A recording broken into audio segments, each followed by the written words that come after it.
hi friends idea இருக்கேன் மீன் சாப்பிட்டுருச்சு மீன் மீன் பாருங்க இங்க பாருங்க அவர் புண்டா கோரையா மீன் அவரோட புண்டா கோரி அவர் கேட்டவன் நாங்கெல்லாம் மீன் பண்ணா சுண்டு விடாதயா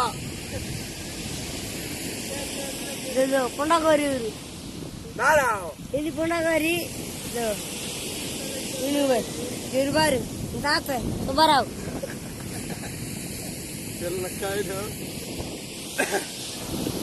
எனக்கு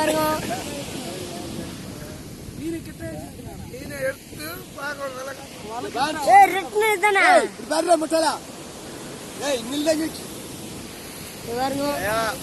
பாருங்க ஐயா நாங்க மச்சிக்காரங்க மீன் பிடிக்க போடாம நச்சபலம் போட்டுக்காரங்க வந்து திரும்ப நாசம் செய்திருப்பாருங்க ஐயா வலை எல்லாம் போச்சு ஐயா